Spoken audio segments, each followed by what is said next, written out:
दुकान पहुंचा तो मालिक ने उसे उस दिन गाली नहीं दी। बच्चा गाली का इंतजार करता रहा। चाय की दुकान पर लोग मंदिर के तोड़े जाने को लेकर सरकार को गालियां दे रहे थे। वो सरकार होती ना तो औकात नहीं होती मंदिर तोड़ने की। बहुत माना हुआ था मंदिर, जो मांगो सब मिलता था। बच्चा दिन भर लोगों की बात सुनता रहा।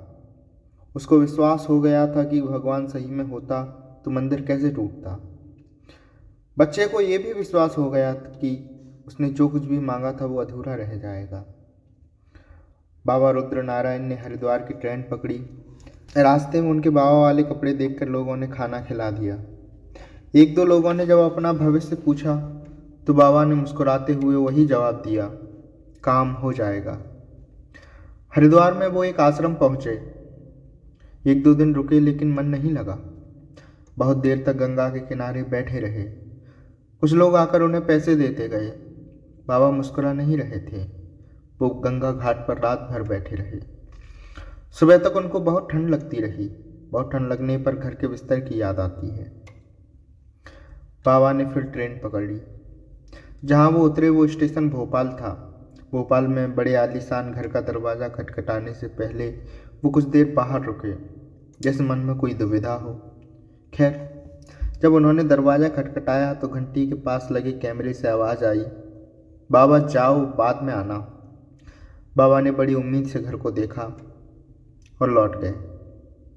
एक दिन पास में एक मंदिर में रुकने के बाद अगले दिन फिर उसी घर पहुंचे। घर के पास पहुंचने से पहले उनकी चाल धीमी पड़ जाती। दरवाज़ा इस बार खुला था। एक बड़ी गाड़ी से एक आदमी कहीं निकल रहा था। उसके बीवी बच्चे उसको विदा कर रहे थे। बाबा को दरवाजे पर देखकर छोटा बच्चा बोला, मम्मा भिखारी, मैं पैसे दूंगा। बच्चा करीब 7 साल का था। बच्चे की माँ मुंह बनाते हुए अपने पति से बोली, रुको, पानी लेकर आती हूँ, प्रसाद खाकर जाना, पता नहीं कहाँ से आ जाते हैं। अंदर घुसने से पहले उसने बाबा से कहा, टाइम देखकर नहीं आ सकते? बाबा मुस्कुरा नहीं रहे थे। उनकी नज़र उस गाड़ी वाले आदमी पर थी जो कहीं फ़ोन पर किसी को बता रहा था कि बस 10 मिनट में पहुंच जाएगा। अंदर से वो औरत 10 रुपए का नोट लेकर आई।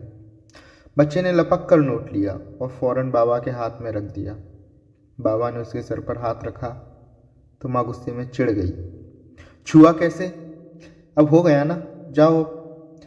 एक ट्रे में गिलास और प्रसाद लेकर उस औरत ने अपने पति को दिया।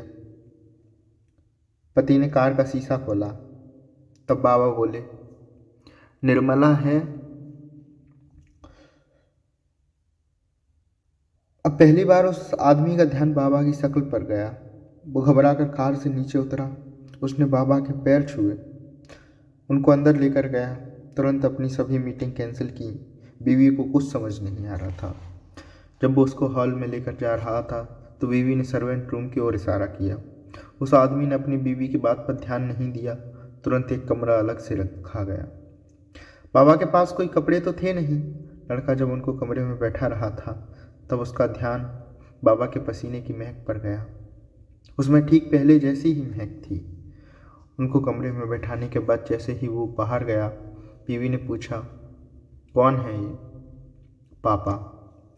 तुमने तो कहा था वो मर गए, तुमने झूठ बोला था। पति ने किसी बात का उस समय जवाब देना ठीक नहीं समझा।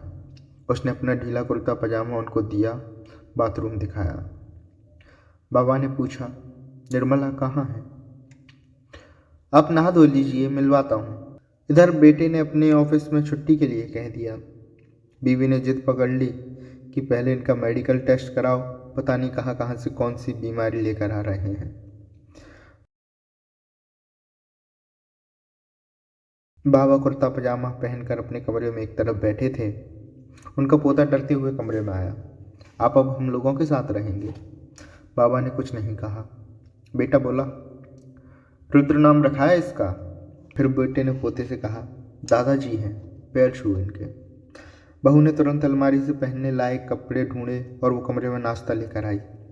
बाबा ने आराम से नाश्ता किया। खाते हुए उनकी नज़र कमरे में उनकी और निर्मला की तस्वीर पर गई। लड़के ने बाबा को अस्पताल ले जाकर तमाम टेस्ट कराए। दाढ़ी बनवाई, कपड़े दिलवाए। रास्ते भर कोई बात नहीं हुई। लड़के की आंखों में रह रहकर आंसू आ रहे थे। जब बाबा का एक भी निशान शरीर पर नहीं बचा, तब बेटा उनको घर में एक कमरे में लेकर गया। निर्मला पिछले कुछ साल से ज़्यादा चलती फिरती नहीं थी। उनकी याददाश्त लगभग जा चुकी थी। कभी कभार कुछ पुराना याद आ जाता तो तबीयत खराब हो जाती। उनको बस पोते के बाद का याद था। उसके पहले का सब कुछ मिट चुका था। पोते का नाम उनको याद था। किसी नई से मिलती तो घबरा जाते। उन्होंने बाबा को देखा और देखती रही। बाबा ने निर्मला को देखा और उनकी आंखों से पानी बहने लगा। निर्मला ने उनको रोते देख अपने बेटे से पूछा, इनका कोई खिलौना खो गया है क्या? ये रो क्यों रहे हैं? बाबा ने निर्मला का हाथ पकड़ लिया और वहीं जमीन पर बैठ गए। निर्मला बोली, बोल दूंगी भगवान जी को, काम हो जाएगा। ध्यान से रखना चाहिए था ना खिलौना। नर्स खड़ी देख रही थी। बेटा अपने माँ बाप को कमरे में छोड़कर बाहर आ गया। बाबा के टेस्ट की रिपोर्ट्स आ चुकी थी। उनको कोई भी बीमारी नहीं थी। पोता अपने दादाजी के साथ घुल मिल गया था। वो मोहल्ले भर के बच्चों को बताता कि उसके दादाजी लौट आए हैं। वो बहुत बड़े बाबा हैं। बाबा ने अपने आप को समेट लिया था। बाबा को आए 1.5-2 महीने बीत गए। बीवी कुछ दिनों के लिए मायके गई थी। एक दिन उनके बेटे ने पूछा, आपको ये नहीं लगा कि हम लोगों का क्या होगा? मम्मी पर कितनी मुश्किल आई पता है? उनका इंतज़ार ख़त्म हो जाए इसलिए मैंने उन्हें बता दिया था कि आप मर गए हैं, लेकिन वो कभी मानी ही नहीं। बोलते बोलते बेटे की आंखें भीगने लगीं। बाबा सुनते रहे। बेटा बोलते बोलते चुप हो गया। उसको जवाब चाहिए भी नहीं था शायद। अपने कमरे में जाकर कुछ देर तक यह पकड़कर रोता रहा। वो जब रो रहा था तब 35 साल का नहीं 21 साल का लड़का हो गया, जिसके लिए बाप मर चुका था। मरे हुए लोग अगर लौट आए तो क्या हमें सुख मिलेगा, या हम शायद सब शिकायत करके पहले अपने आप को खाली करेंगे? बेटा कुछ हल्का हो गया। ऐसा कहते हैं कि 2/3 धरती पर पानी है, शरीर में भी है। आंसू छटांग भर हैं, लेकिन भारी बहुत, इतने भारी कि इस धरती पर सबसे बड़े फैसलों के पीछे कहीं ना कहीं इसी पानी का हाथ है। 15 साल बाद घर लौटना, वो घर जिसको इतनी मेहनत से बाबा ने बनवाया था।